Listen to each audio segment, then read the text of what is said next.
Bien, vamos a empezar con esta cuarta mesa del ciclo de mesas redondas sobre psicología social. Eh, que bueno, que vinieron. Esta cuarta mesa,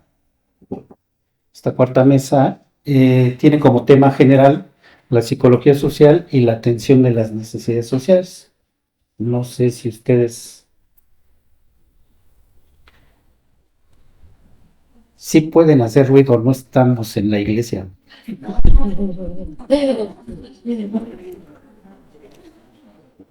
No sé si ustedes han asistido a las anteriores, donde se han abordado algunas temáticas específicas, y ahora vamos a hablar de acuerdo a lo que tienen nuestras ponentes y nuestro ponente, cómo consideran que la psicología social puede, hace o no ha hecho lo que tiene que ver con la satisfacción de necesidades sociales, desde la psicología social.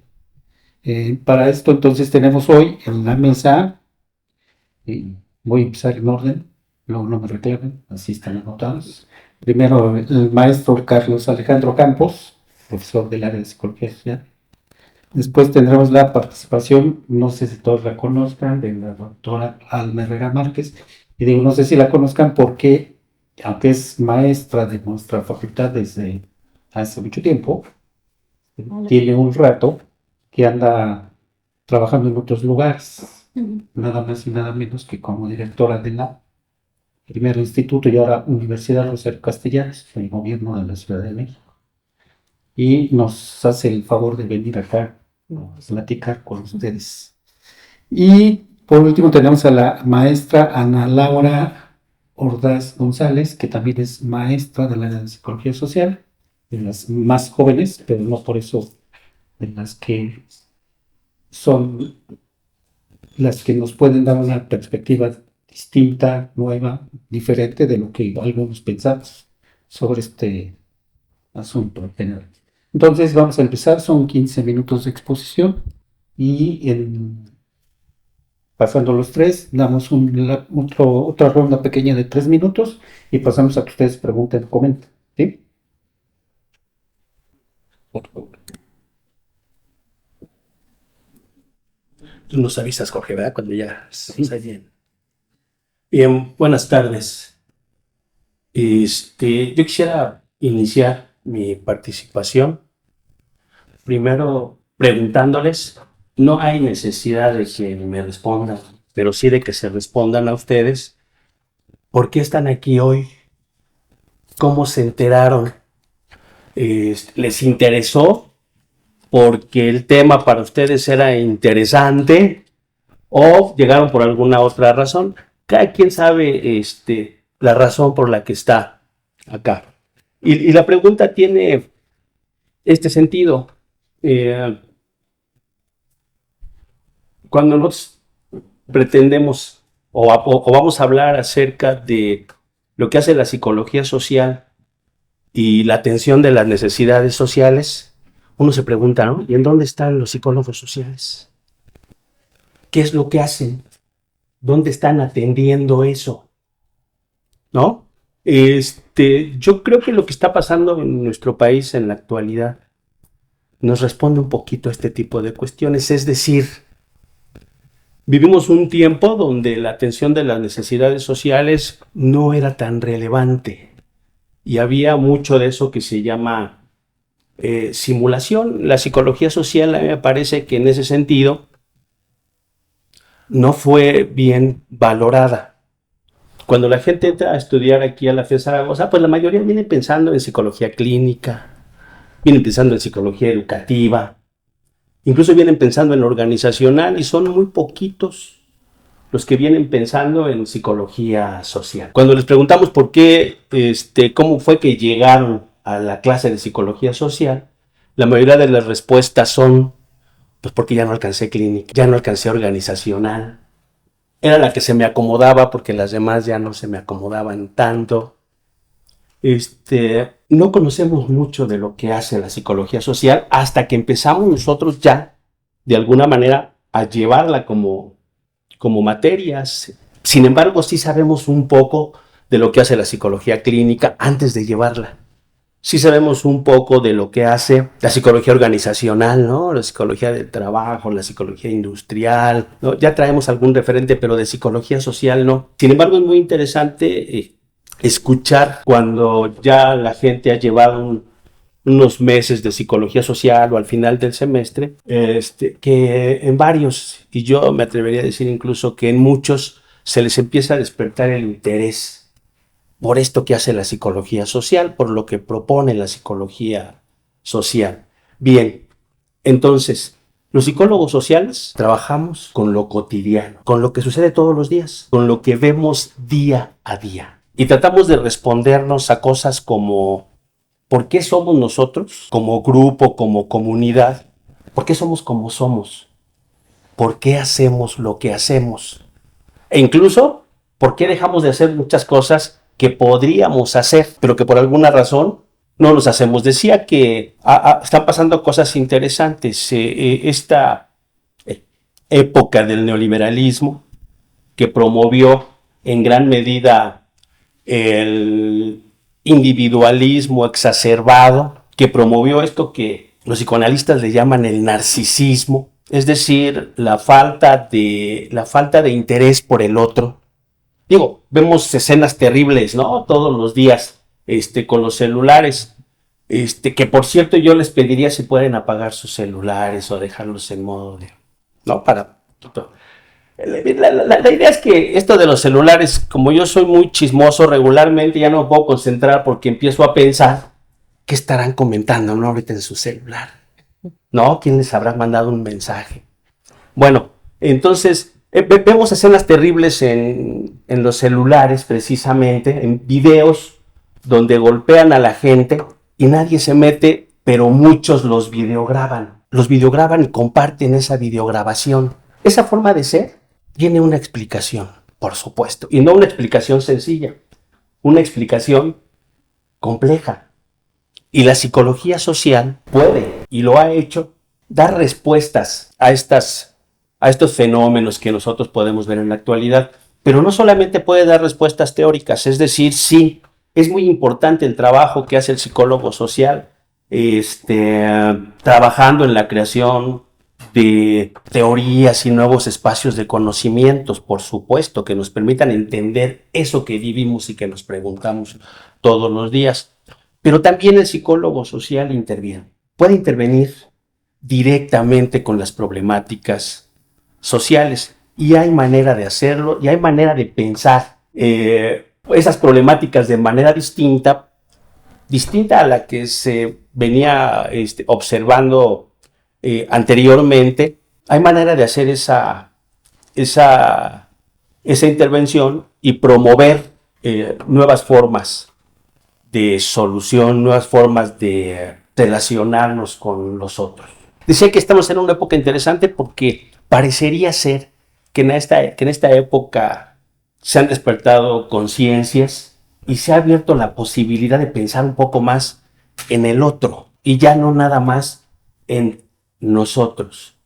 Pensar también con los demás, es decir, volver un poco a recrear, a construir este hilo que se había ido rompiendo, se había ido debilitando durante mucho tiempo. Bien, ¿qué es una necesidad social? ¿Y qué puede hacer el psicólogo social ante esto que llamamos necesidades sociales?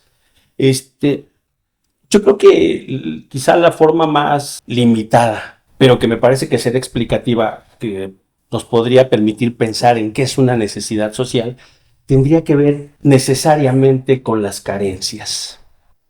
Carencias afectivas, carencias económicas, carencias de vínculos con el otro.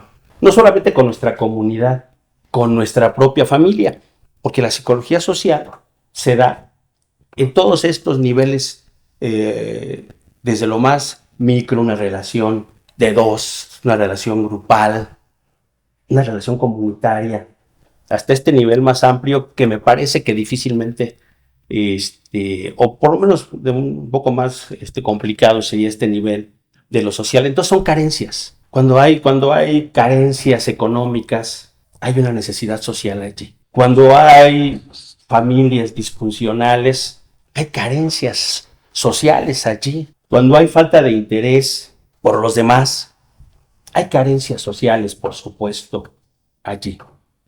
Ahora, yo quisiera centrarme un poco más en esta propuesta que me parece a mí muy interesante que tiene Maritza Montero cuando habla de psicología comunitaria.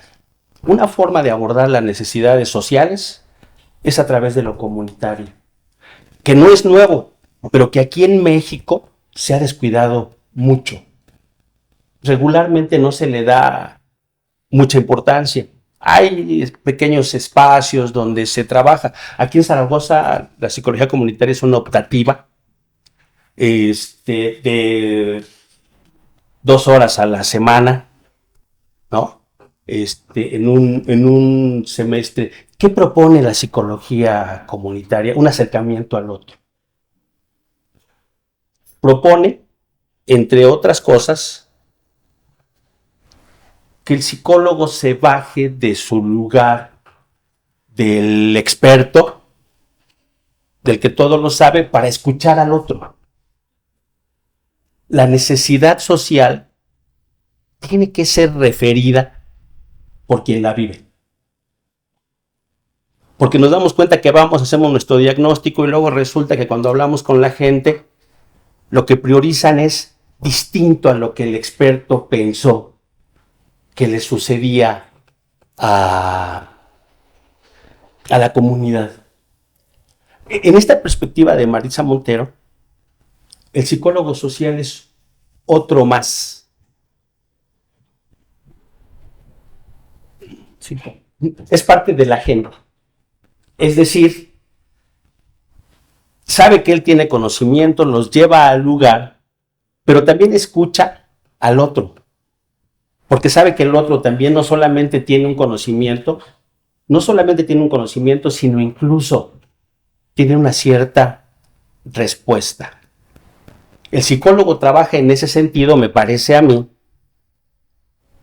más como un acompañante que tiene ciertos conocimientos que como el guía que les va a decir a la gente hacia dónde ir. En ese sentido me parece a mí que hay mucha más posibilidad de entrar con la gente. Ahora, el psicólogo social no puede ir a trabajar solo por su cuenta. Regularmente el trabajo de la psicología social está vinculado con las instituciones. Y entonces el psicólogo social tendría que promover necesariamente la participación de las instituciones, las gubernamentales, las mismas universidades, que permitieran tener un mayor acceso a la población. Pero no solamente para que se quede en el nivel de escucha, por supuesto que no. Tendría que haber todo un proceso muy parecido a los de grupos de autoayuda, donde la misma comunidad se empodere de sus propios procesos. Y llegue un momento en que la misma comunidad pueda, con cada vez menos necesidad del profesional, tener herramientas para resolver sus propias problemáticas. Y cuando hablo de comunidades no me refiero única y exclusivamente a comunidades rurales o lejanas o de esas de poco acceso. La misma comunidad estudiantil de la FES Zaragoza, las comunidades de las colonias vecinas donde vivimos cada uno de nosotros y que seguramente nos damos cuenta de las necesidades que tenemos. Entonces el psicólogo social tiene un espacio de trabajo muy amplio y tiene herramientas que le permiten brindar soluciones junto con la gente, junto con el otro, considerándolo y pensando juntos y trabajando juntos en cómo se pueden resolver en las posibles soluciones de esas problemáticas. Okay. Gracias. Pues continuamos ahora con la presentación de la doctora Ana Rivera. Muchas gracias. Muchísimas gracias por la invitación. En verdad para mí es un honor y me llena de mucha alegría estar aquí. Solamente les voy a dar un referente. Van a calcular mi edad, pero no importa. Tengo más de 42 años de antigüedad académica y pues he trabajado fundamentalmente en las universidades públicas. Cuando yo ingresé a la licenciatura, casi estoy segura que a lo mejor ni sus papás eran proyectos de cédula y yo ya venía a la licenciatura en 1976. Me tocó la primera generación de una facultad que estaba en medio de un contexto sumamente complejo y problemático. Lo que ustedes ahorita ven alrededor, muchas gracias, no tiene nada que ver con lo que es hoy, porque era solamente un edificio en medio de un enorme terreno baldío, donde para llegar lo teníamos que hacer entre polvo, charcos de lodo y demás, y nos tocó como primera generación hacer un recorrido en Ciudad Neza, en la zona norponiente de Ciudad Neza, para establecer un consenso acerca de las actividades de servicio social que se tenían que implantar en la zona de influencia. Es decir, la FES Zaragoza nace en su origen y en su propuesta pedagógica en la formación de psicólogos y psicólogas muy vinculada a las necesidades sociales. Era imposible pensar en una formación universitaria que no tuviera la permanente reflexión y la permanente interacción con el entorno y con sus necesidades. Nos tocó abrir camino a estudiantes de las primeras generaciones en contacto estrecho con la realidad.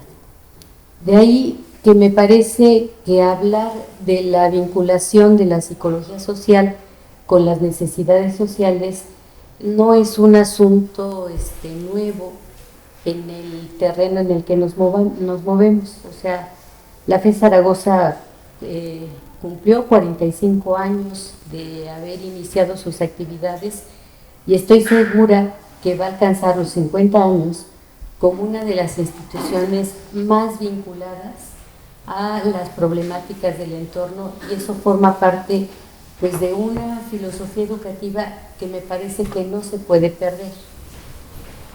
¿Sí me oyen, verdad? De una filosofía educativa que no se puede perder. Sin embargo, el trabajo que me puse a hacer a raíz de este maravilloso pretexto de venir y platicar con ustedes, le denominé el papel de la educación superior en la formación profesional de la psicología en el siglo XXI, enfocada a la búsqueda del bienestar colectivo, por una razón fundamental. Porque no basta elaborar un discurso, incluso fundamentar un plan de estudios donde uno hable acerca de la importancia de las necesidades sociales y de atender de una manera crítica estas necesidades sociales, si uno no se pone a pensar de qué manera la formación universitaria tiene que estar estrechamente vinculada con este intercambio, este diálogo, como lo señalaba Carlos, alrededor de los grandes problemas que nos caracterizan y que por desgracia son ancestrales.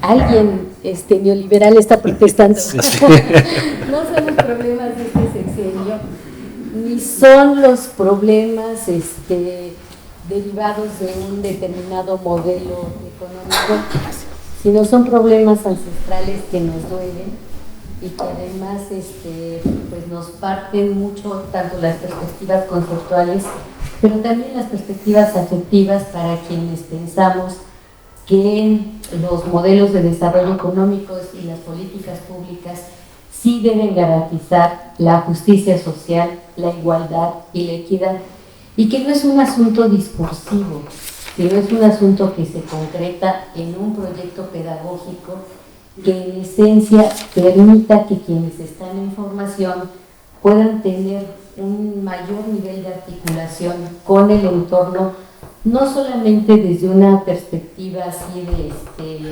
asistencialista, sino desde una perspectiva verdaderamente transformadora.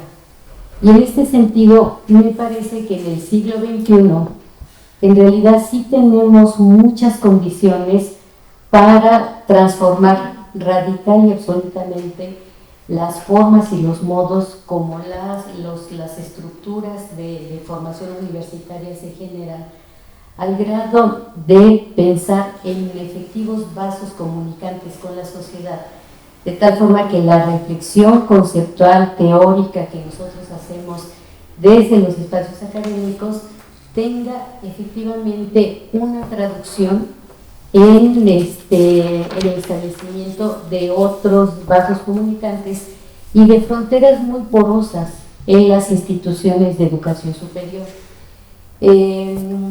Estamos acostumbrados de manera muy general a generar conocimiento y a formar generaciones de universitarios y universitarias bajo lo que se conoce el paradigma modo 1, que es un paradigma de generación de conocimiento que consiste en que en las aulas las y los estudiantes revisan a los autores, en los centros de investigación se hace investigación, se genera conocimiento y mucho tiempo después se aplica ese conocimiento a la realidad, pensando en un mecanismo donde lo más importante que puede ocurrir en la relación con la universidad es tener muchos papers publicados, artículos, ensayos y demás, que de ninguna manera se traducen en la solución efectiva de los problemas sociales. Ahorita que estamos en la coyuntura del cambio de la rectoría de nuestra universidad grandiosa, se ha debatido de todo, pero lo que menos se ha hecho es pensar cómo tendría que ser la formación universitaria para que en lugar de que valoremos ampliamente el número de artículos que publicamos, que estamos obligados a hacer, o sea, sí, no digo que no, estamos obligados a hacer, pero ¿cómo hacemos para tener ante todo un conocimiento socialmente robusto? Nosotros valoramos las publicaciones, si aparecen indizadas, si aparecen en los índices y demás, pero lo que no valoramos es el conocimiento que estamos generando tiene robustez social, porque son criterios cualitativamente distintos. El conocimiento vinculado a la robustez social se vincula con algo que se conoce el modo 2 de hacer conocimiento y que implica el establecimiento sí de fronteras muy porosas con el entorno, pero también con perspectivas transdisciplinarias que tienen una lectura distinta de las problemáticas a las que nos estamos enfrentando y que sobre todo insertan a las jóvenes generaciones de estudiantes en las problemáticas más importantes de las comunidades a las cuales tenemos que dar una respuesta crítica. De tal forma que la visión hegemónica de generar conocimiento bajo la lógica del modo 1 hoy se nos desdibuja cada vez más, porque es muy claro que los problemas de nuestro tiempo no pueden ser entendidos aisladamente, porque se trata de problemas que están interconectados y que son interdependientes, y ello exige asumir la realidad como redes de relaciones e interacciones que se alimentan mutuamente. Los avances recientes del paradigma de la complejidad nos aportan cuestionamientos a las promesas de progreso depositados en una ciencia lineal, descontextualizada de la realidad y distanciada de la mayor parte de la población. El mundo de hoy, de cambios globales, absolutos y radicales, por tanto exige la emergencia de nuevas prácticas educativas y pedagógicas que desde el aula hasta el contexto social se dediquen en primer lugar a generar conocimiento en el marco de su contexto de aplicación, es decir, de problemas reales de los cuales se desprenden nuevos planteamientos teóricos, nuevos planteamientos conceptuales, nuevas perspectivas analíticas y de trabajo pero también en el contexto de implicación que supone que una vez que intervenimos en la realidad y en la sociedad, tenemos la posibilidad de analizar críticamente las implicaciones políticas, sociales, educativas, culturales, económicas, que la intervención de nosotros como psicólogos y psicólogas sociales, pero también de cualquier tipo de intervención ocurre. Pero hay un asunto que todavía es más importante en el modo 2 de generar conocimiento y sobre todo de generar conocimiento robusto socialmente, y es el hecho del origen de los problemas. En el modo 1, el origen de los problemas de investigación, de trabajo, de formación es disciplinario. En el modo 2, el origen de los problemas es contextual. Tiene que ver con la realidad y en el marco de la realidad nos articula. Y les voy a poner un ejemplo. En la Universidad Rosario Castellanos tenemos un consejo social donde participan estudiantes de todas las carreras, de psicología, por supuesto, de ambientales, etcétera, de economía circular y demás.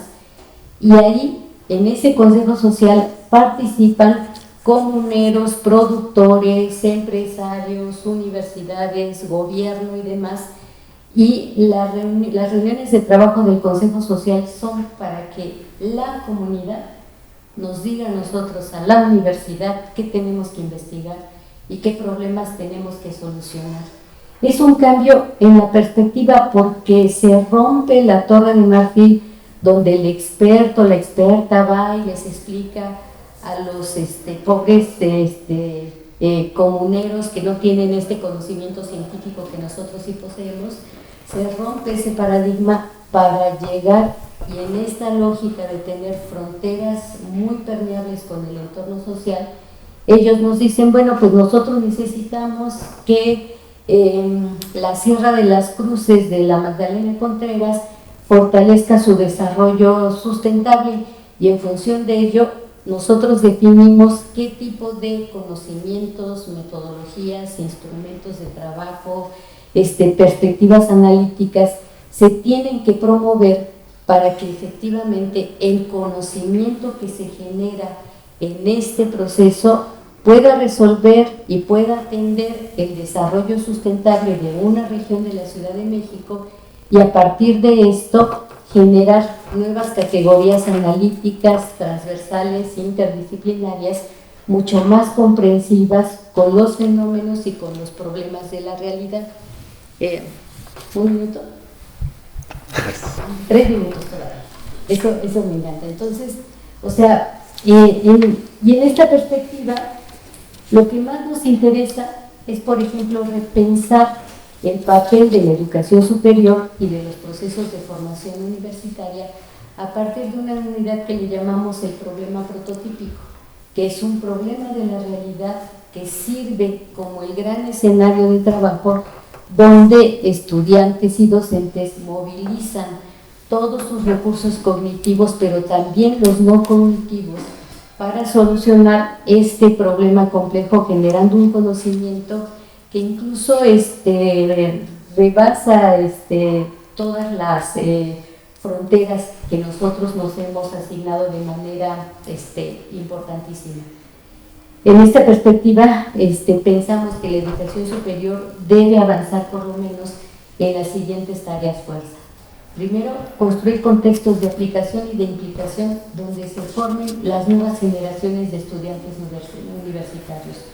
Asumir que la incertidumbre, la complejidad y la discontinuidad son los factores que definen y caracterizan la innovación tecnológica y social. Generar innovaciones sociales que involucren activamente la participación de comunidades científica, académica, estudiantil e incorporar las innovaciones sociales en estas perspectivas. Desarrollar múltiples innovadoras y potenciadoras estrategias que aseguren el acceso universal a todo tipo de conocimiento, favoreciendo de esta manera pues, nuestras utopías de justicia social, de inclusión y de igualdad. Democratizar el acceso a la información, desarrollar estrategias que puedan explorar con mayor precisión las implicaciones de la producción de conocimiento. generar un ethos favorable a la innovación a partir de modelos de organización adaptables y flexibles, conceptualizar a las comunidades estudiantil y docente como sujetos de investigación con un enorme potencial de agencia, transformar el espacio público donde todos los sectores sociales discutan acerca de lo que quieren y de lo que necesitan, impulsar la generación de un conocimiento socialmente robusto y pertinente producida por comunidades científicas abiertas, donde el conocimiento es evaluado y reevaluado en muchos contextos a partir de su capacidad para resolver efectivamente las grandes problemáticas sociales. Llenar el núcleo epistemológico del conocimiento pertinente con una amplia variedad de tradiciones de conocimiento o saberes que implica también un diálogo permanente entre diversos agentes sociales. Establecer canales de diálogo entre las disciplinas y actores para promover un modo de producir conocimiento que supere la separación artificial de las disciplinas.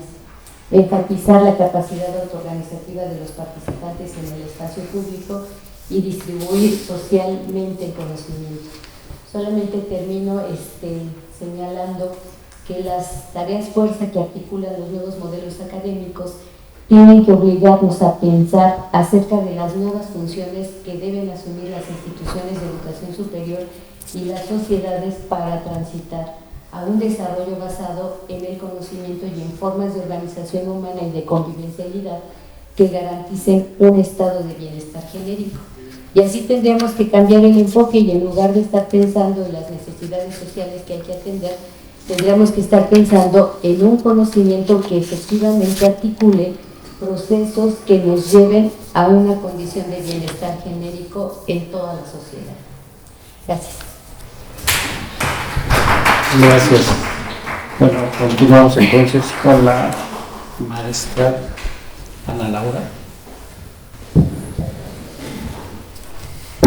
Gracias, buenas tardes.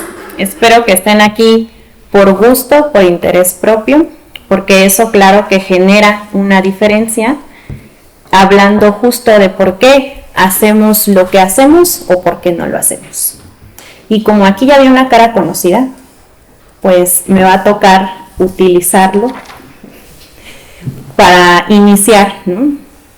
Porque justo quiero partir desde el preguntarnos qué tan fácil, qué tan sencillo es de pronto perder la línea entre asumirnos como psicólogos sociales y de pronto habrá quien diga, pero entonces ¿cuál es la diferencia entre que nos convirtamos en sociólogos? ¿No? Que esa es una pregunta que me han hecho mucho, ¿no? O sea, es como, maestra, ¿qué área me recomienda descartar? ¿No? Pues yo no te voy a recomendar descartar ninguna, porque yo quisiera que se pudieran abordar las 4 áreas a lo largo de la carrera, ¿no? Entonces, Ángel, ¿te acuerdas lo que platicábamos el semestre pasado? ¿Cuál es el objeto de estudio de la psicología? Así, como a manera de canción, como las tablas de multiplicar en la primaria. ¿Cuál es el objeto de estudio de la psicología? Muy bien, gracias. El comportamiento, la conducta, ¿no? Aprobado nuevamente. Y entonces, eso me lleva a comenzar diciendo que definir lo que es la psicología social es una tarea sumamente complicada. Y básicamente es muy complicado porque conlleva el poder identificar que abarca muchas cosas la psicología social. Su espectro de abordaje es muy amplio. Y en segunda, porque es cambiante de manera rápida, justo porque atiende a necesidades que se van presentando y las necesidades son cambiantes porque van dependiendo del contexto particular que se vaya considerando. Entonces, digamos que de manera muy práctica podríamos quizá decir que en la psicología social se sigue trabajando con el comportamiento, seguimos considerando el comportamiento, pero ¿qué nos interesa pues identificar cómo nos comportamos las personas en diadas, en grupos, en colectivos, en organizaciones, en una sociedad en general. Y entonces aquí voy a citar una frase de una maestra que cuando escuché que nos lo dijo, de pronto me cayó así como un golpe en el pecho, que nos dijo: los grupos no se comportan. Y entonces de pronto dije: caray, como que los grupos no se comportan, ¿no? Pues sí, hay postulados y hay teorías que nos hablan de el comportamiento en masas, ¿no? O sea, como que los grupos no se comportan, ¿no? Se comportan los individuos que están en esos grupos, que conforman esos grupos. A nosotros lo que nos atañe a los psicólogos es entender por qué las personas nos comportamos de esa manera cuando estamos con nuestra pareja. Porque no te comportas igual cuando estás con tu amorcito, tu peor es nada, a cuando estás con tu grupo de amigos. No te comportas de la misma manera que cuando vas a un concierto a como te comportas cuando estás en el trabajo.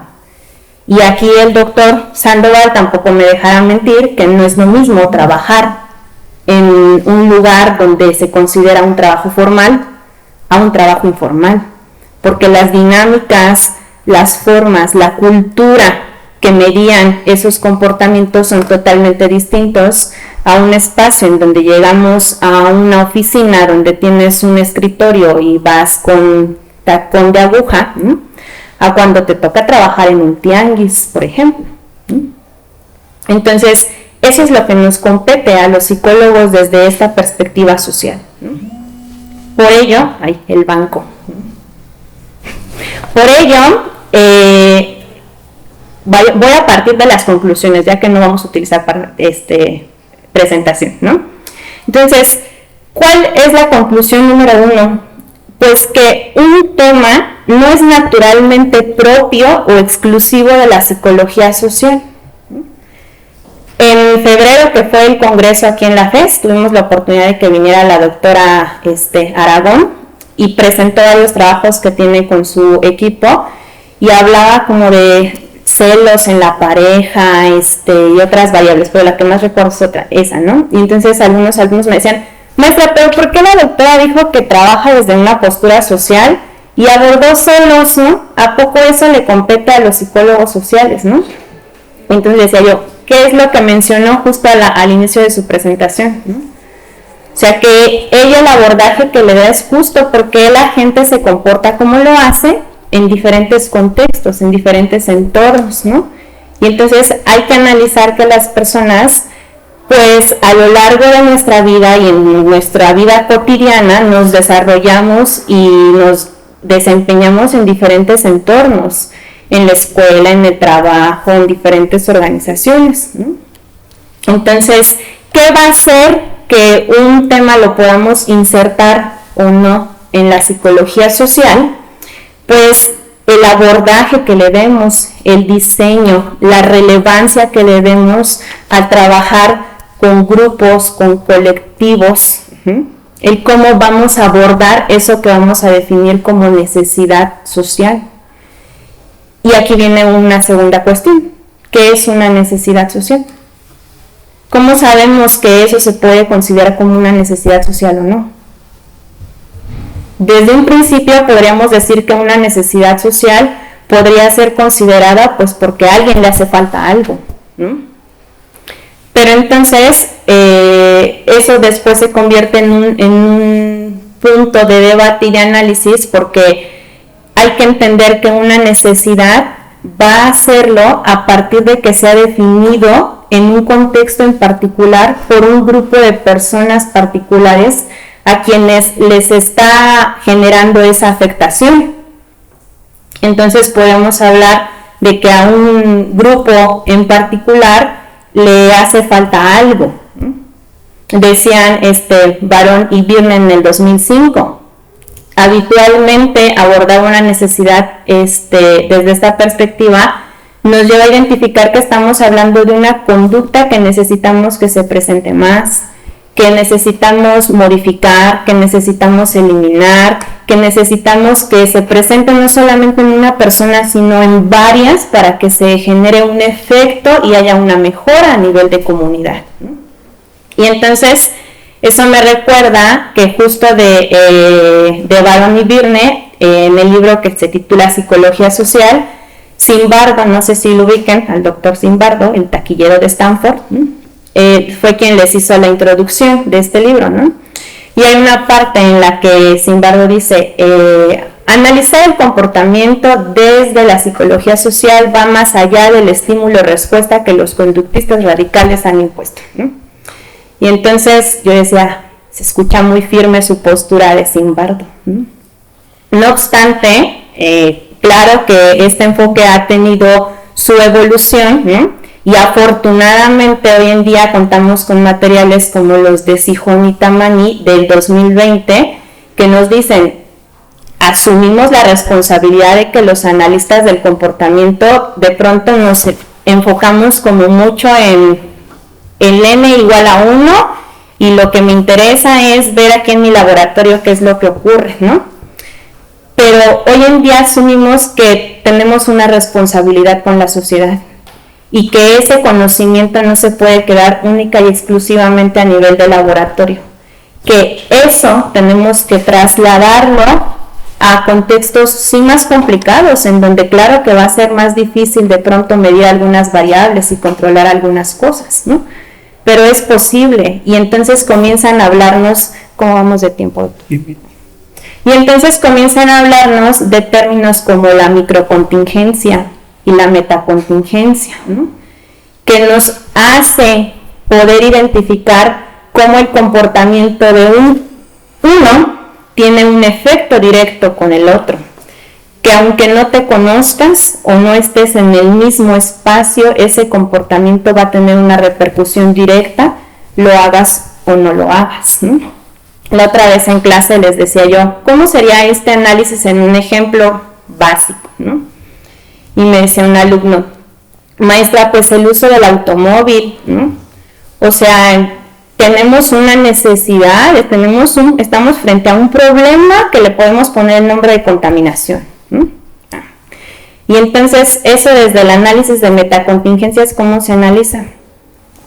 Pues yo no conozco tal vez a las cientos miles de personas que también utilizan un auto. Y utilizar un auto es un comportamiento a nivel individual. Pero si de pronto nos pudiéramos poner de acuerdo todos y dejamos el jueves, todos nos vamos a organizar y entonces en lugar de cada quien ir en su coche, nos organizamos y yo salgo con mi coche y entonces me caben 6 y a esos 6 me los llevo, y si eso lo hiciéramos de manera continua y pudiéramos medir el efecto, pues entonces podríamos decir que lo que hace uno varias veces durante un tiempo persistente genera un efecto para todos. Entonces, me parece importante que identifiquemos eso, ¿no? Siempre, a veces me dicen, es que yo no quiero psicología social porque abordan temas bien aburridos, ¿no? O sea, nada más se la van a pasar hablando de política y de cosas que a mí pues como que no me llaman la atención, ¿no? Y a veces creo que tienen la idea justo de que van a pasar a ser sociólogos y van a dejar de ser psicólogos, ¿no? Dicen, no maestra, pues es que yo no quería ser sociólogo, yo vine aquí porque quiero ser psicólogo, ¿no? Entonces es importante que no pierdan de vista que claro que se continúa siendo psicólogo, ¿no? También es importante pues enfatizar, ¿no?, que las relaciones con amigos, con pareja, con colectivos o dentro de diferentes organizaciones son algo posible de entender desde la psicología social, ¿no? Y que el diseño de intervenciones desde una perspectiva psicosocial no está muy alejado de aquello que se hace en otras áreas, ¿no? Algo que también les digo es, el área en la que trabajen van a tener que hacer de manera continua 3 cosas, ¿no? Entre muchas otras, claro está, ¿no? Van a tener que evaluar, van a tener que intervenir y van a tener que dar seguimiento. desde la psicología social las cosas no son distintas. Tienes que conocer cuál es la necesidad social, sí. ¿Cómo? Pues acercándote a la comunidad, acercándote al espacio que quieres conocer y realizar una evaluación. ¿Cómo? Pues con las diferentes herramientas, técnicas y métodos que tenemos, ya sea cuantitativa o cualitativamente, que ese es también otro tema de mucho debate, ¿no? Que si cuanti, que si cuali, que si desde dónde, ¿no? Pero entonces, ese era mi objetivo de hoy, ¿no? O sea, decir que no pasamos a ser sociólogos, seguimos siendo psicólogos desde una perspectiva social. Gracias.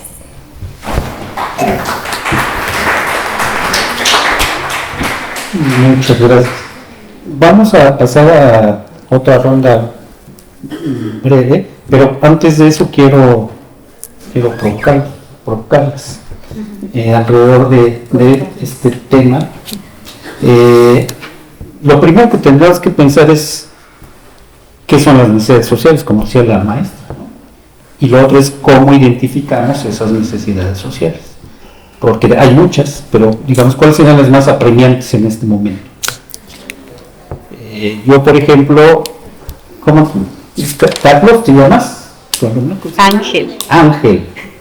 Si fueras mi alumno, tendríamos buenos debates en el salón, porque asumimos sí que la psicología estudia el comportamiento, pero no solo, sino además, principalmente creo que lo que estudia es el conjunto de cogniciones y de emociones y de afectos que orientan, que guían el comportamiento, o que determinan el comportarnos de una manera o de otra, o el no comportarnos, ¿no?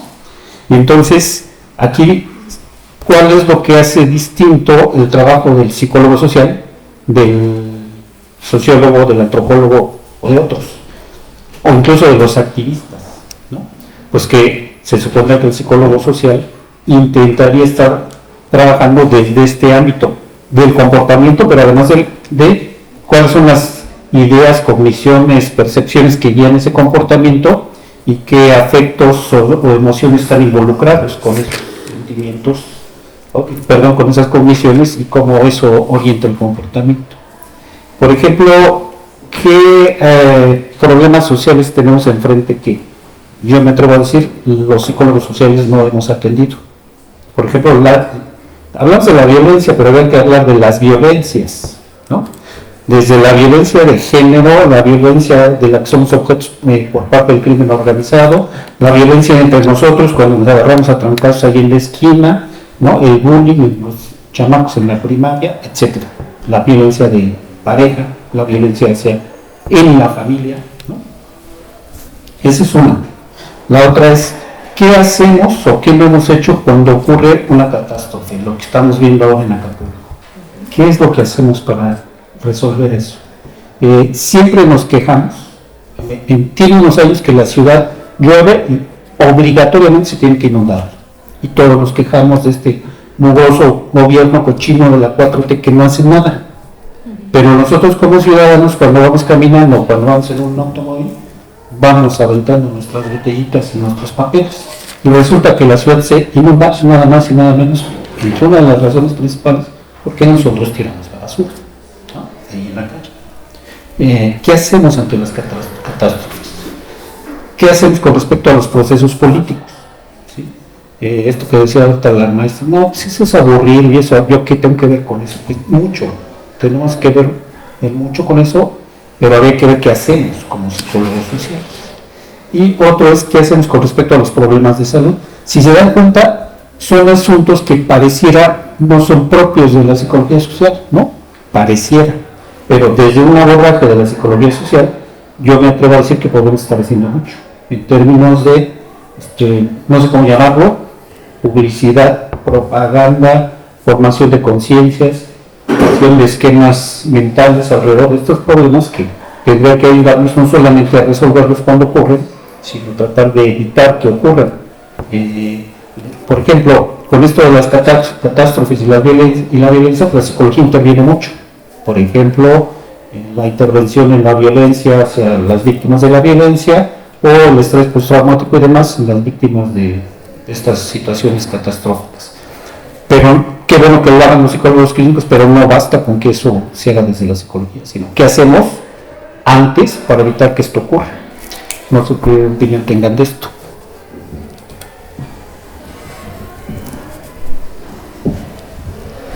Bien, con esto que preguntaba Jorge, ¿no? Para entrar por allí, ¿qué es una necesidad social? Y decía yo al inicio, ¿no? Es aquello que la propia comunidad del grupo siente como una carencia, ve que le hace falta. ¿Cómo identificarla? Habría muchas propuestas que dirían que hay instrumentos que nos permiten hacer un diagnóstico para obtener, identificar esas necesidades. Pero a mí me parece que la mejor forma para tener una mayor claridad con respecto a esa carencia, con respecto a esa necesidad, es ir directamente con la gente. No hay de otra, no hay instrumento que supla lo que las personas están viviendo y cómo lo están sintiendo ellos. No es lo mismo el profesional que llega y se hace una idea de lo que pasa, que el que vive allí todo el tiempo y está enfrentándose constantemente a eso.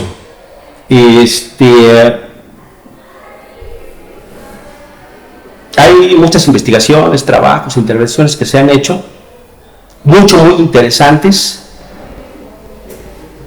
que han incluso permitido que se desarrollen propuestas hasta para prevención, por ejemplo, de la violencia. Y uno tendría que preguntarse, ¿por qué no han dado resultado?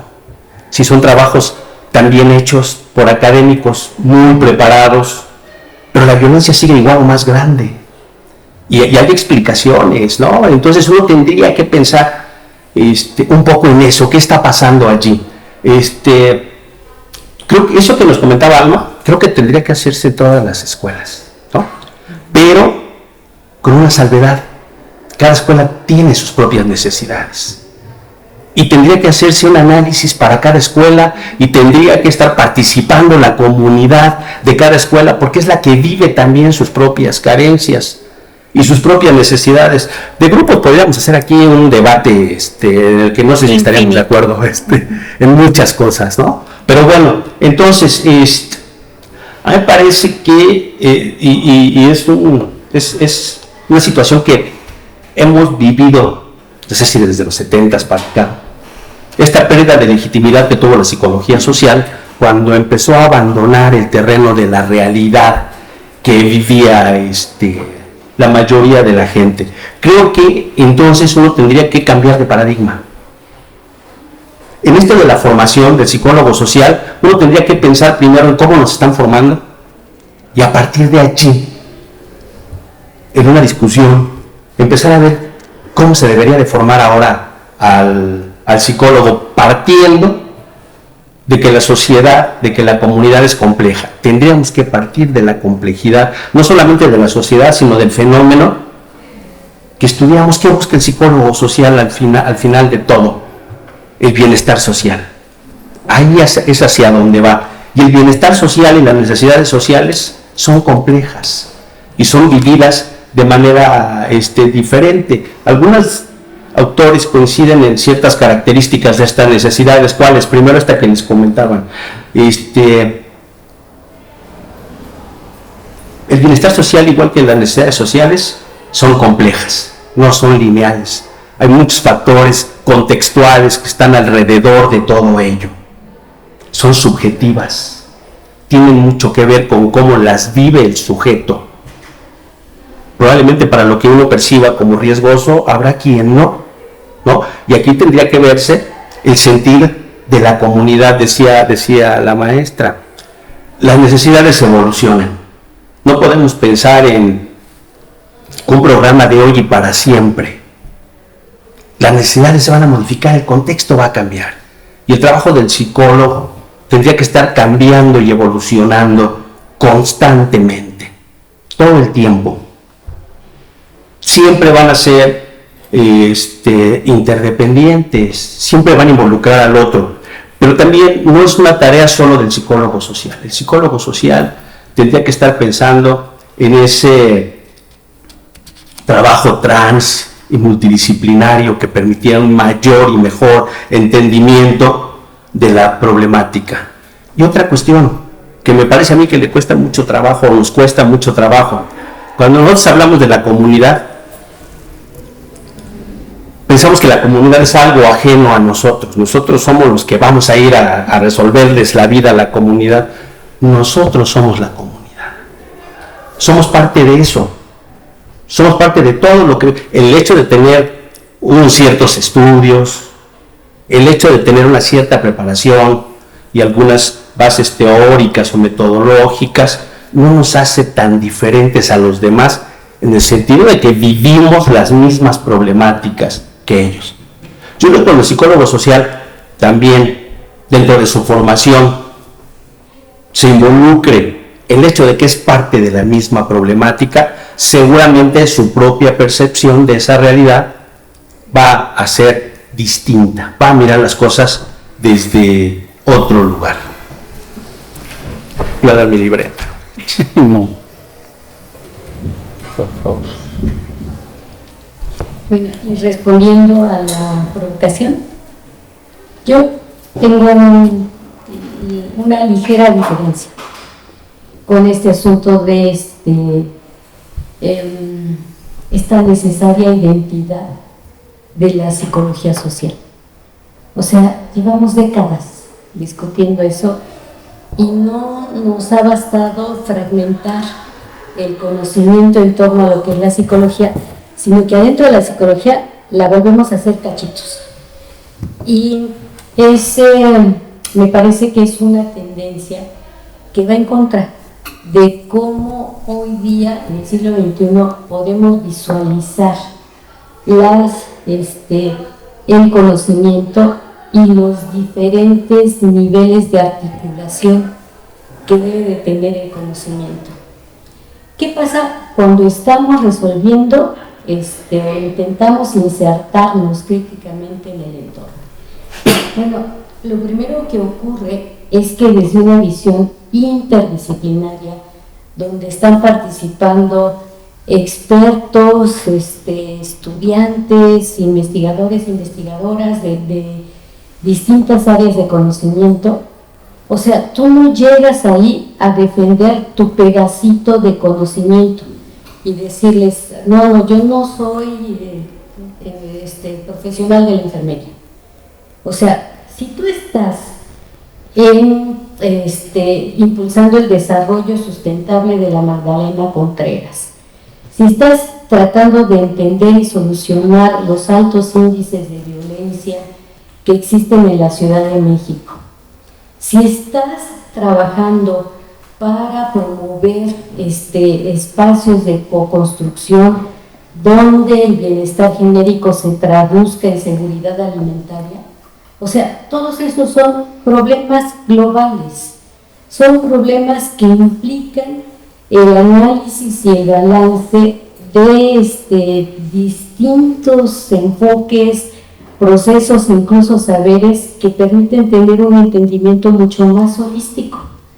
O sea, cuando tú en la realidad dejas la escuela y efectivamente te insertas en este contexto, lo primero que aprendes es a escuchar a los otros, a las comunidades. O sea, no llegas con tu conocimiento académico a decirles, ¿saben qué, señores y señoras?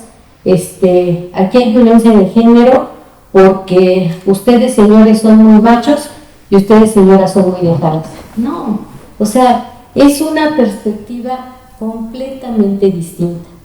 Y de lo que se trata, me parece, y no solamente es una hipótesis, sino es un esquema de trabajo y de formación, que de lo que se trata es de que cuando estás en problemas complejos y estás inserto en la realidad, el proceso que ocurre es que tú sintetizas y te apropias de lenguajes simbólicos de otras disciplinas.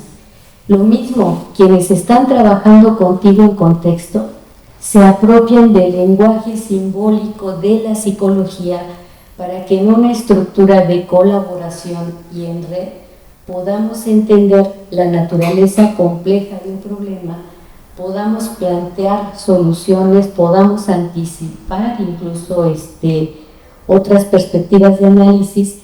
Pero el primer cambio que hay en el pensamiento es un cambio donde dejas de tener así un fenómeno aislado para poder tomar el toro por los cuernos y entender que la seguridad alimentaria, que la violencia, que la participación política, que el bienestar genérico son procesos complejos que ameritan una visión transdisciplinaria, donde no vamos a llegar a defender nuestro pedacito de conocimiento, sino que lo que vamos a llegar a hacer es apropiarnos de lenguajes simbólicos y a propiciar que nuestros conceptos y nuestro lenguaje simbólico también sea apropiado por otros agentes, por otros sectores, no necesariamente profesionistas, sino por el contexto en el que estamos trabajando, y en esa lógica avanzar desde esta perspectiva.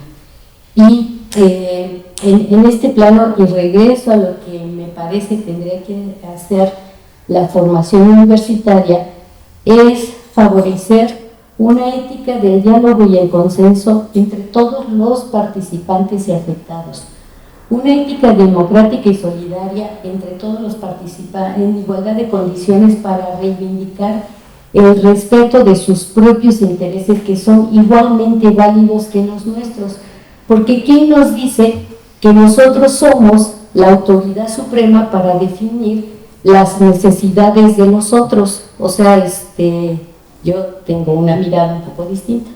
Una ética de la complejidad que necesita una visión holista y global en todos los aspectos entretejidos de los cuales la organización participa, y finalmente una ética regulativa para la autoorganización, para servir los intereses de todos, permite corregir permanentemente los errores y asegurar la sostenibilidad y el equilibrio de la organización, independientemente de los intereses que deban atenderse.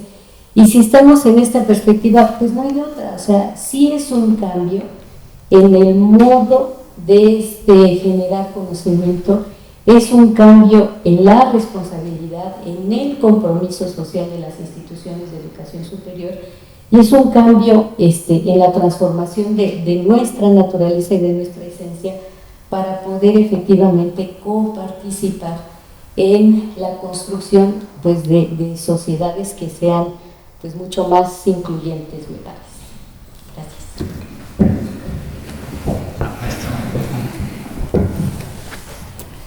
Gracias.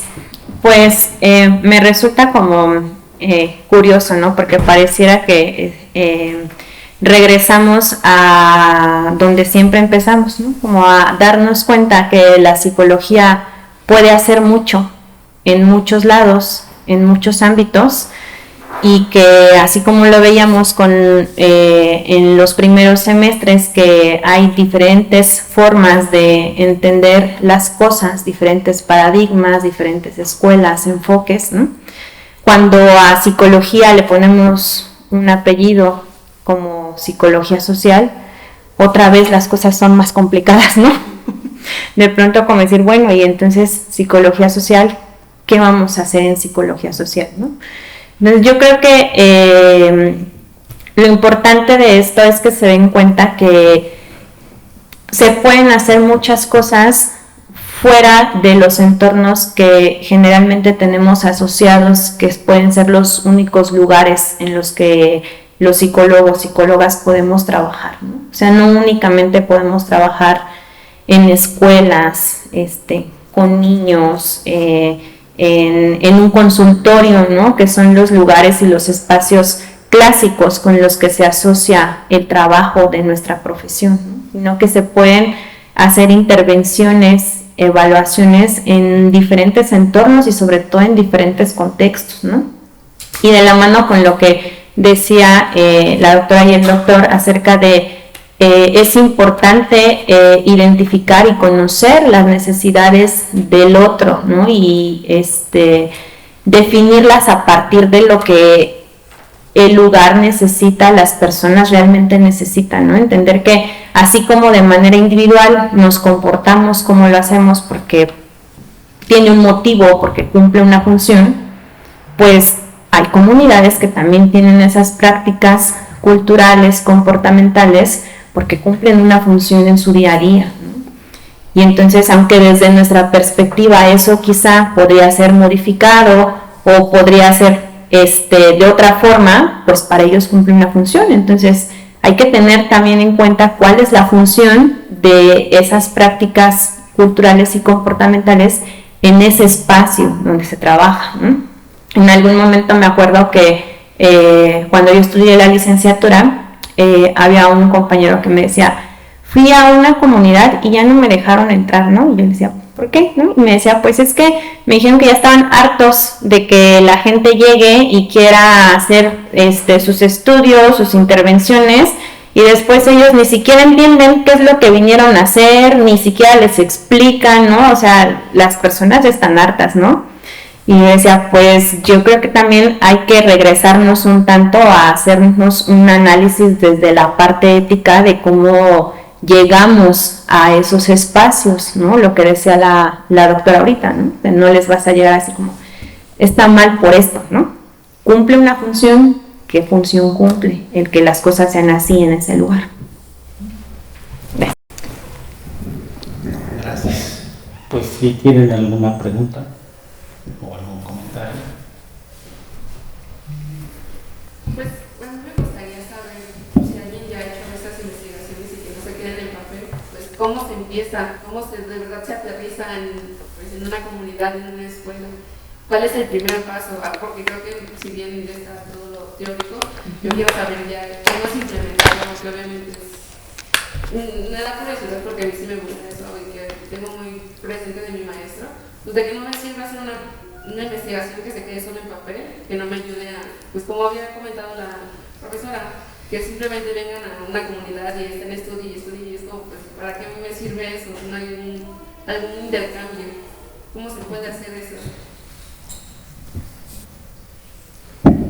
Yo, bueno, si se puede, que me encantaría que se pudiera, armemos una actividad con el Consejo de Desarrollo Sustentable de la Magdalena Contreras, donde participan estudiantes de la Universidad Rosario Castellanos, de distintas licenciaturas. Y es este consejo social que les digo que está integrado por comuneros, por productores, por empresarios, por universidades, por gobierno, donde la idea es que nadie llegue a decirle a los demás qué es lo que necesita saber, sino la idea es tener una plataforma horizontal en red, donde llegamos en primer lugar a escuchar y después a colaborar con todos los sectores a favor de una propuesta distinta. Entonces, pues si les interesa como, incluso hasta como práctica de campo, si se quieren dar un paseo por casi en Los Dínamos, porque estamos a 200 metros de Los Dínamos, en un lugar muy bonito que se llama Tierra Unida, en la próxima sesión del Consejo Social, pues me encantaría invitarles para que también puedan sumarse a este esfuerzo formativo, donde lo que intentamos es romper con la torre del marfil para hacer de este conocimiento contextuado pues el mejor espacio de formación con una visión más holística de las cosas. Así que pues yo, si ustedes quieren, yo encantada. Las investigaciones que se llevan a cabo aquí en Zaragoza y en muchos lugares, de entrada siempre van a valer la pena por lo que van a dejar, por lo que dejan como experiencia, por lo que aprende la gente que participa en las investigaciones. Incluso, y creo que llegan a ser de mayor provecho, por supuesto, cuando hay la posibilidad de intervenir. Hay experiencias acá de profesores que han trabajado directamente en escuelas donde lo que se busca es eso, que la misma comunidad sea la que de alguna manera, a partir de un trabajo de diálogo entre ellos mismos y la gente que va a escucharnos, puedan empezar a hablar sobre lo que encuentran como sus propias necesidades. Es interesante porque efectivamente hay todo un proceso. No se puede llegar así como así a ninguna comunidad, sea la que sea. Regularmente siempre hay una especie de periodo de adaptación, ¿no? Donde uno va de alguna manera conociendo a la comunidad y la comunidad va conociendo al profesional. Y el profesional le hace propuestas, por supuesto. Sin embargo, sí me parece que como quizá en otro tiempo, yo me acuerdo, Alma, que por ahí alguna vez Carlos Núñez nos hablaba del proyecto Rabanito, que se hizo famoso aquí en Zaragoza y que tenía que ver con ese acceso que tenían a las comunidades de aquí de los alrededores. Pues yo creo que sí habría que buscar a partir de la institución poder involucrarse más con la comunidad. A la comunidad en aquel entonces le interesaba mucho a la escuela, por lo que me comentaban. No, ya no me tocó, me hubiera gustado vivir ese tipo de experiencias, cuando menos tener un cierto impacto en las colonias que las rodeaban, ¿no? Buscando precisamente ese beneficio, tal vez ahora y seguramente con otras maneras de entrar, con otras maneras de buscar esos beneficios, pero siempre tomando en cuenta a la comunidad.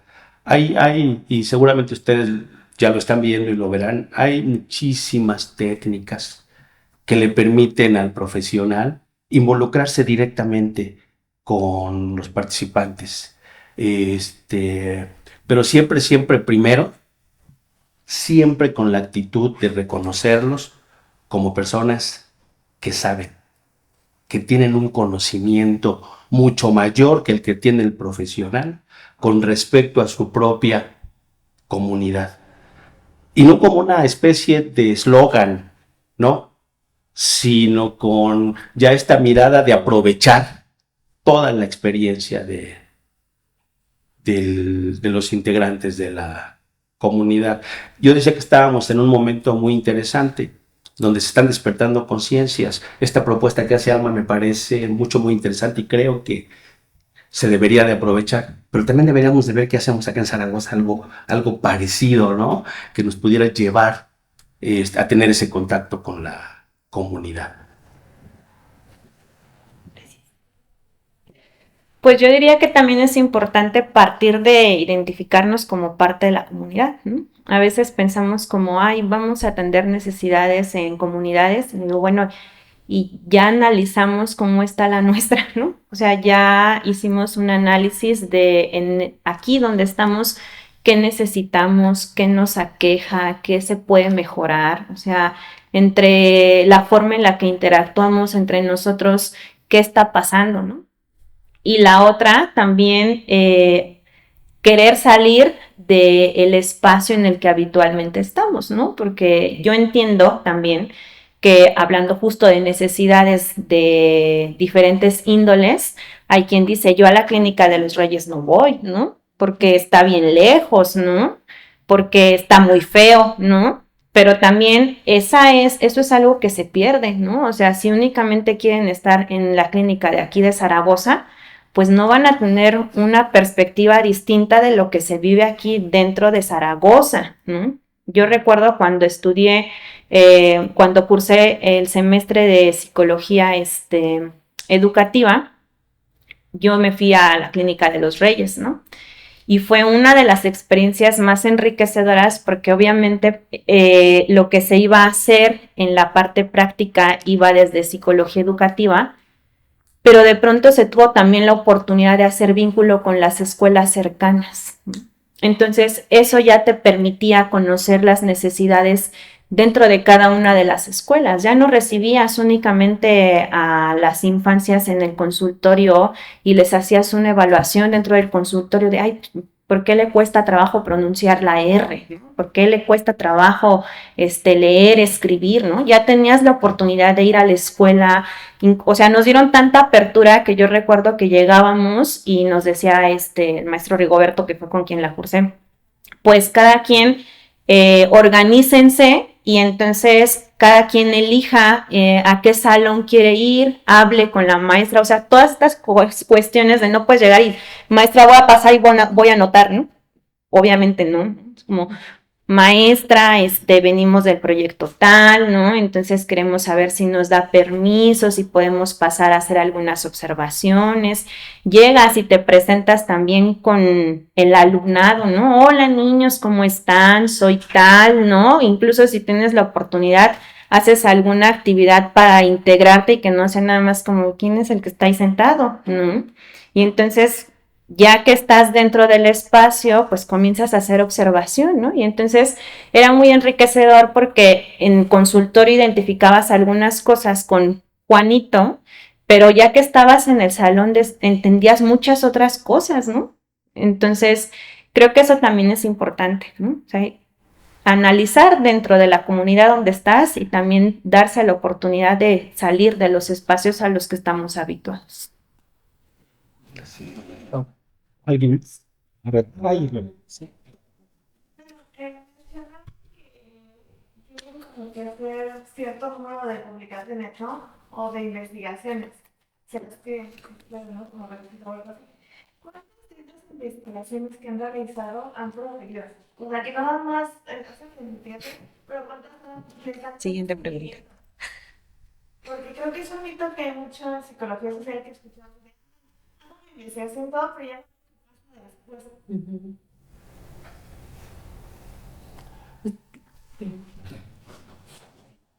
Es que esa pregunta se me hace muy importante porque tiene que ver con esto que analizábamos del contexto de implicación.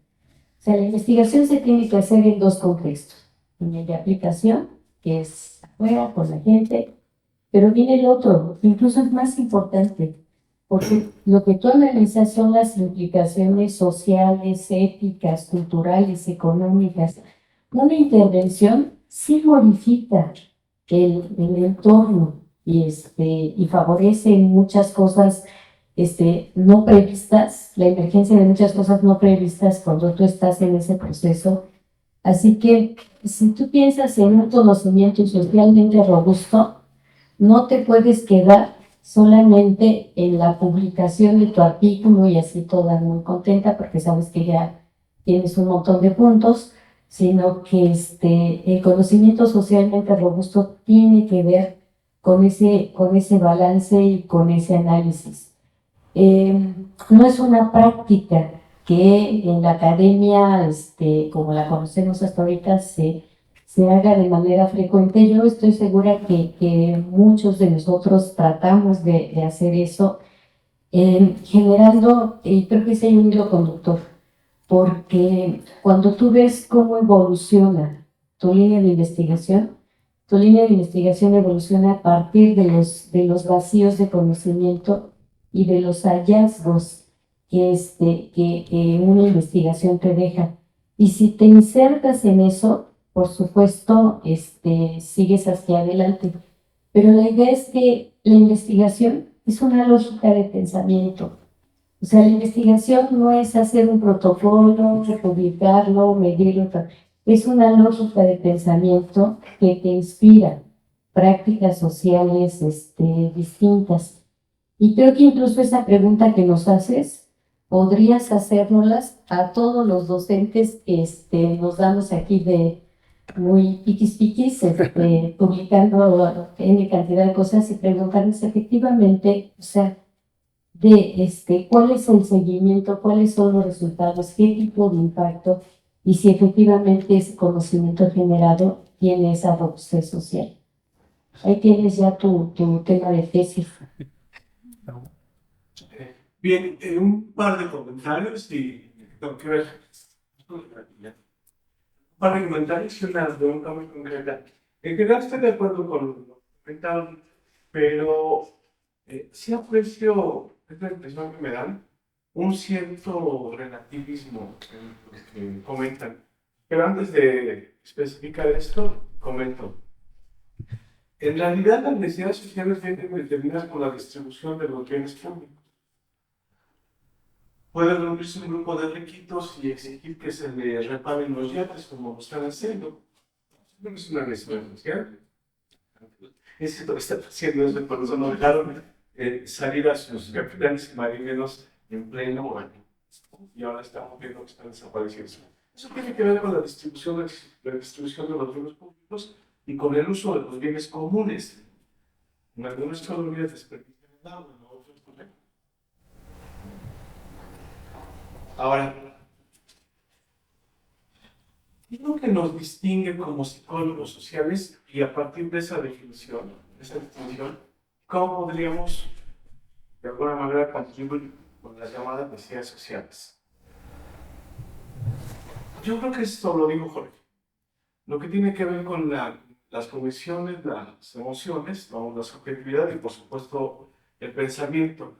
Porque los otros profesionales, los sociólogos, bueno, por supuesto que tienen sus propias distintividades. Y eso, a partir de esa especificación de nuestro papel como psicólogos sociales, de nuestro rol, podríamos, y en eso coincido generalmente con lo que dijo Alba, tratar de hacer interdisciplina, no solo con los otros, sino uno mismo. Pero yo lo que encuentro, no sé si alguien me ¿no?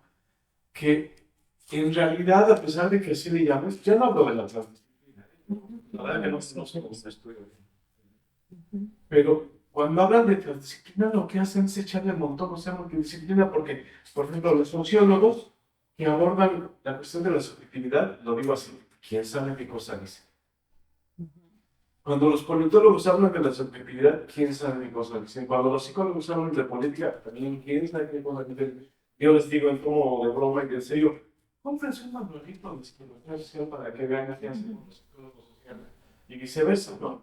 Entonces, sí, ya digo que ese es el camino, pero incluso, no sé si a la par o antes del trabajo con otros interdisciplinarios es el problema.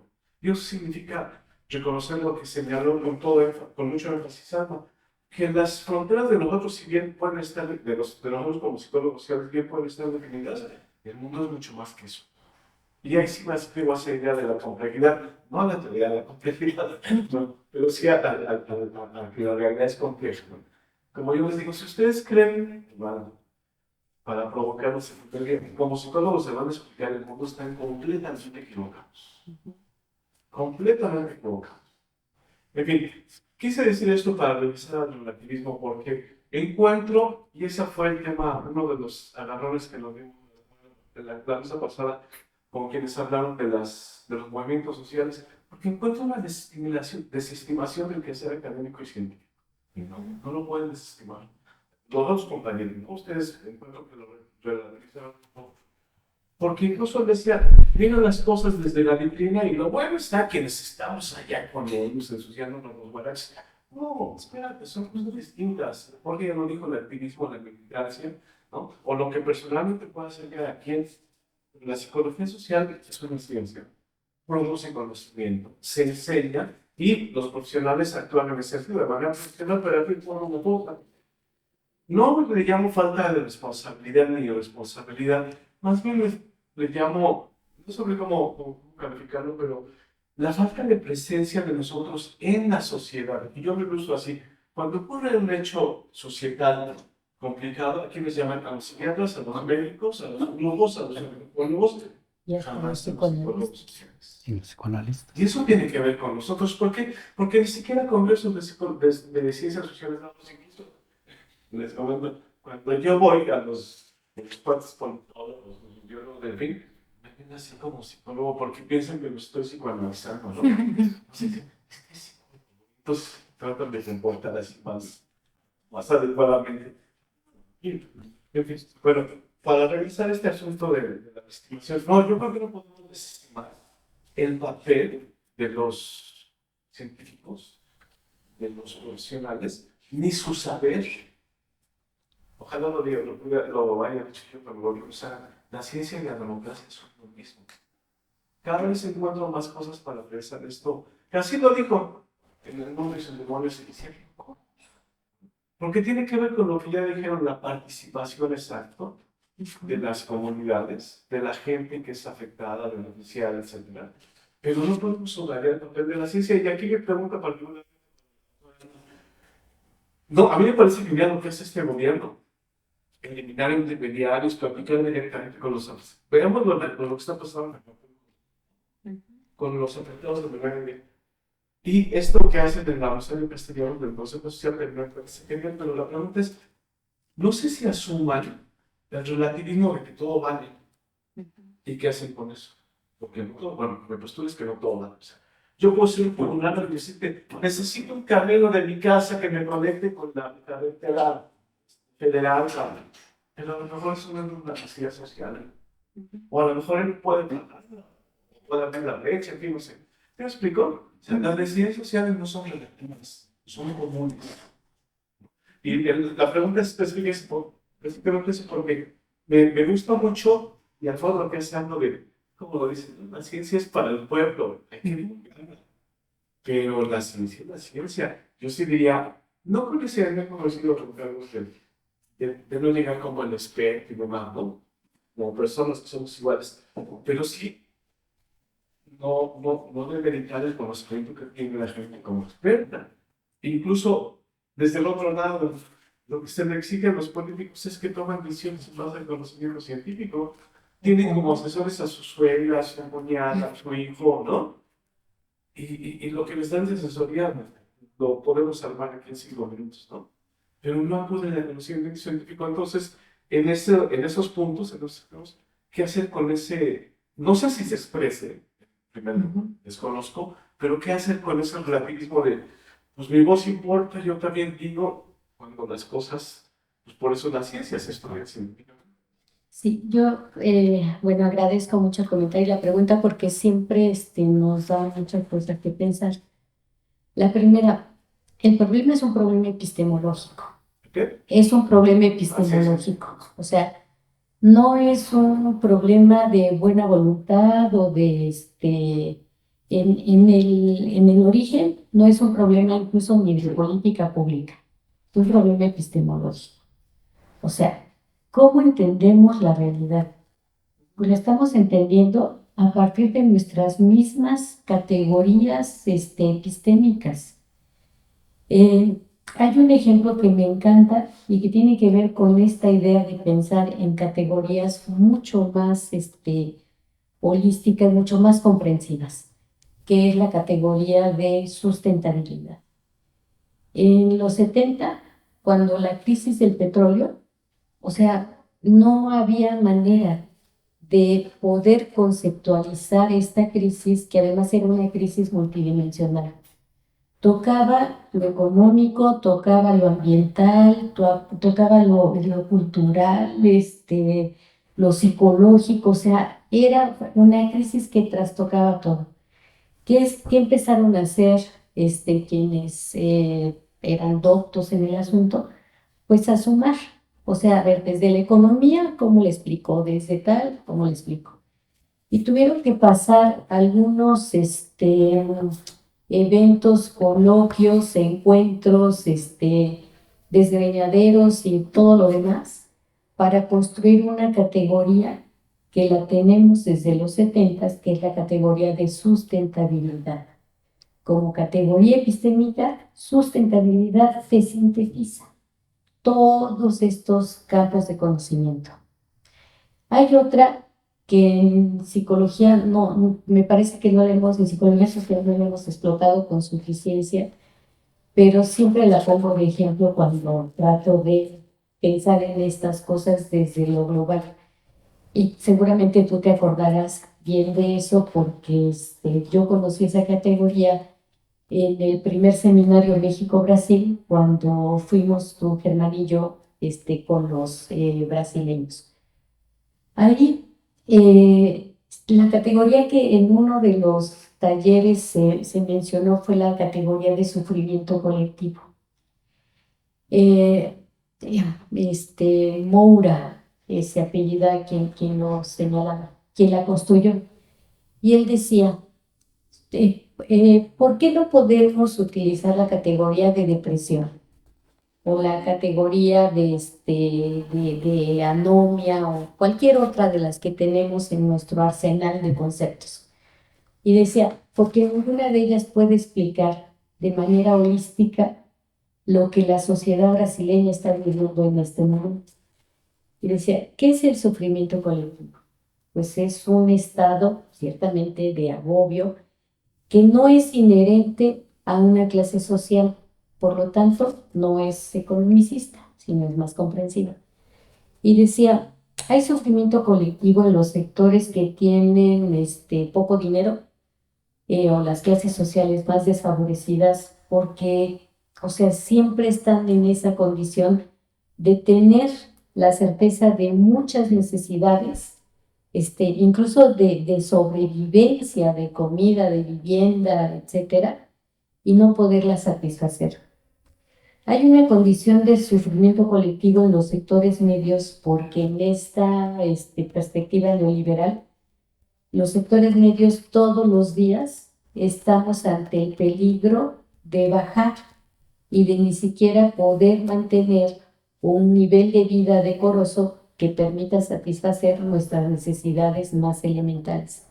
Pero también en las clases altas hay un estado de sufrimiento colectivo porque ese sufrimiento se ve en las guardias de seguridad, en los coches blindados, en las rejas, en todas las medidas para evitar sufrir un atentado personal o social o en colectivo. Entonces, lo que nos proponía Moura en esa sesión de trabajo era romper con nuestras categorías tan estrechas y tan específicas que no nos permitieran entender un cambio y una transformación global en el entorno.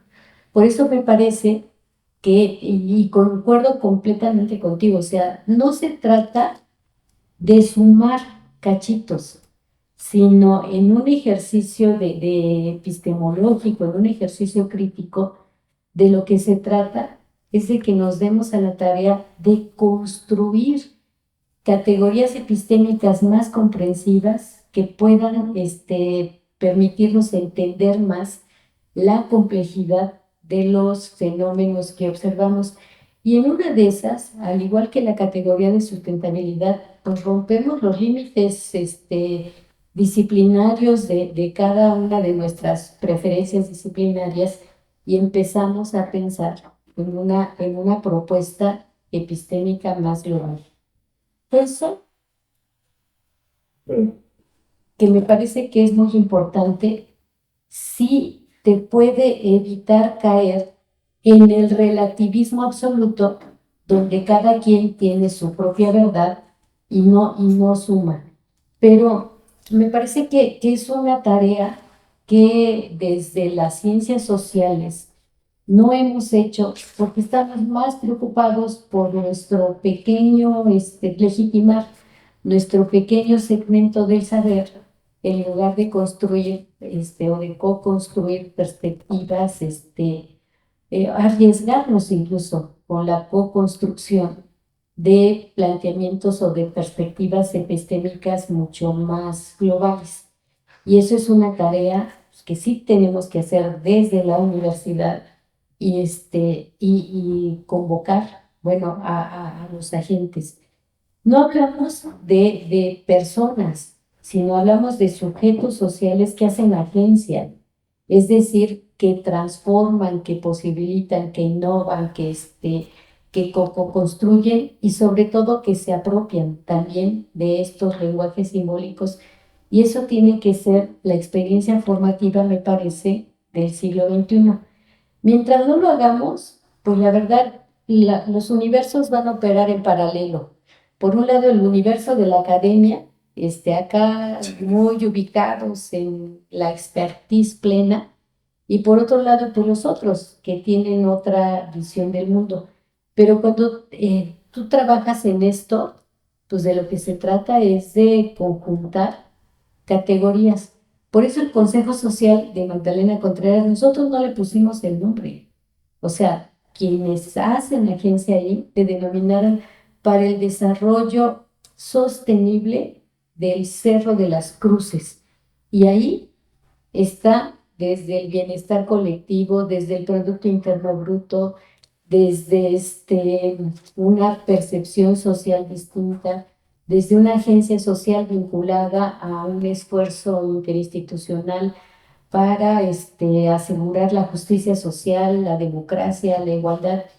Y como mencionaste a la 4T y al gobierno actual, a mí si hay algo que me convence mucho en este contexto, es que en las universidades puedes hablar de esto de una manera crítica, de una manera propositiva, de una manera seria, sin que se caiga en un discurso que puede ser muy atractivo, pero en el fondo es un discurso muy populista que tampoco resuelve las necesidades sociales.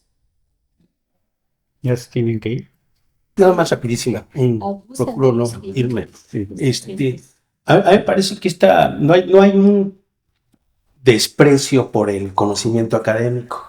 A mí me parece que más ahí la discusión tendría que ver con cuestiones de actitud, ¿no? De cómo llega el profesional, de cómo mira la realidad del profesional, y del entendimiento que tenga con la comunidad. Lo que nos convocaba acá es, por lo menos el título de la mesa era la psicología social y la atención de las necesidades básicas. Entonces un poco yo creo que por lo menos estaba yo pensando un poco más en la intervención, un poquito más que en la fundamentación. Sí, a mí me parece que nada de lo que hay y que tiene que ver con este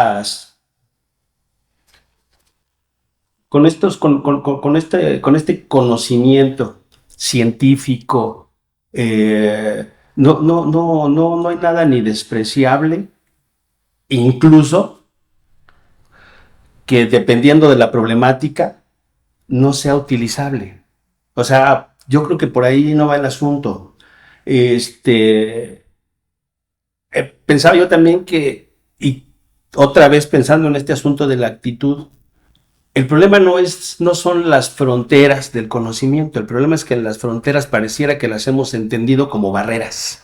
Es decir, parece que no queremos que se permeen de otras explicaciones distintas. Y aunque aparecen mucho en el discurso, en la realidad no se dejan ver, porque esos cotos de poder están allí regularmente presentes. Y finalmente este asunto del relativismo. Yo sí soy casi a nivel de creencia, ¿no? Valga la redundancia, un firme creyente de que la discusión de la comunidad, la participación de la comunidad, el encontrar la problemática por parte de la comunidad, prácticamente minimiza cualquier relativismo. Es decir, es el problema de la comunidad, que hay muchas comunidades, por supuesto, y cada comunidad tendrá su mirada, su propia mirada y encontrará diferentes problemáticas. Pero me parece que precisamente ese es algo que los psicólogos sociales tenemos que aterrizar y de alguna manera dejar de pensar que una sola explicación se va a volver universal, una forma de procedimiento se va a hacer universal y va a resolver los problemas de todo. Y bueno, pues para las dos que quedan, no se iban a ver en la película, que ya aquí me balconé yo solito, cuestionen a sus lecturas siempre, cuestionen a sus profesores, cuestionense ustedes y cuestionen su realidad. No. Quiero que me des tu autógrafo. Antes de que te vayas, me dejas dar la opinión mía sobre lo que preguntas, porque me parece muy interesante. ¿Por qué o de dónde hacer investigación? ¿A partir de qué momento o de qué? ¿No? Un poco por ahí era tu pregunta. ¿Sí? Es como la aplicación, por así decirlo, cómo empezar, o sea, cómo es el primer paso. Creo que, pues, si bien entiendo la parte teórica, bueno, yo no tengo el honor de participar y pues creo que mejor que hacerlo con una base de no llegar a ser como decir, yo hago la universidad, yo sé más que tú y yo quiero arreglar esta comunidad, ¿no? Como que muchas veces llega con ese pensamiento, como que, ¿qué bases? ¿Cómo tenemos que dividirnos? Es que yo creo que hay varias formas para poder desarrollar o una investigación o una intervención. Una es cuando el experto llega y dice, aquí hay que hacer esto, investigar o intervenir así, ¿no? Y pues la comunidad o donde sea, la colectiva dice, bueno, ¿no? Pero ¿qué pasa con eso? Incluso ahora hay muchos científicos que están criticando esa forma de hacer investigación científica y a eso le llaman extractivismo. O sea, el investigador llega, extrae sus datos de su investigación, ahí nos vemos, la comunidad se quedó con sus problemas, ¿no? Y luego resulta pues, que ya el investigador tiene para publicar y para presentar en esas redondas sus datos y demás, ¿no? Esa es una. La otra es cuando por alguna razón hay un contacto del investigador o del especialista con la comunidad y ahí es donde se da la posibilidad de ese diálogo, ¿no? Que es, ¿cuál es la necesidad más apremiante o las necesidades más apremiantes? Porque cuando tú le preguntas a una comunidad, pues salen 50. ¿Cuál es la más apremiante y cuál es la que sí es factible de que tú puedas resolver tú desde tu propia área? Si luego ya trabajas junto con otras disciplinas, ya es otra cosa, pero tú qué puedes aportar ahí, ¿no? Entonces ahí es cuando es esa posibilidad de acordar qué es lo que se necesita trabajar, investigar o intervenir. Y la otra tiene que ver con que sí a veces ni la comunidad sabe qué está pasando. Y entonces tú, en tu calidad sí de profesionista, observadora y experta, te das cuenta de que hay una situación problemática. Entonces se lo planteas a la comunidad. Por ejemplo, si, por ejemplo, voy a poner el ejemplo, resulta que tú llegas con un grupo de trabajadores, les preguntas cómo está la situación, y dicen, no, aquí está tranquilo. Y estás en la fábrica con 90, 95 decibeles y les dices, ¿y el ruido no te afecta? No, bueno, sí, se hace ruido, pero ya estamos acostumbrados. Resulta que según la medicina del trabajo, cuando un sujeto dice que ya está acostumbrado al ruido, que está expuesto de manera permanente, quiere decir que ya hay un daño auditivo. Y él no se da cuenta. Y así, con muchos riesgos en el centro de trabajo. Por ejemplo, igual pasa con la gente que trabaja en la calle. Dice, oye, ¿y el ruido no? No, ya estamos acostumbrados, pues aquí estamos todo el día, ya tenemos 15 años, no, ya, pues, pero tienes que estarle gritando para que te escuche, porque estás haciendo las preguntas, ¿qué? ¿Qué? O sea, no escuchan. Entonces, a veces, si la comunidad no sabe cuáles son sus problemas, o cuáles son los problemas más acuciantes que hay que atender. Y entonces, pues es cuando ahí sí, en tu calidad de experto, tienes que orientar, ¿no? Y después tomar acuerdos. No se trata de imponer, sino de tomar acuerdos con la comunidad, porque a veces, por mucho que tengan una necesidad, te van a decir no. Y pues cuando ellos dicen no, no, ¿sí? Entonces hay diferentes maneras de aproximarse a la problemática de las diferentes comunidades, ¿no? De las diferentes colectividades.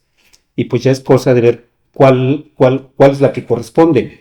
Esta que te digo, pues ahora está, que es la más común además.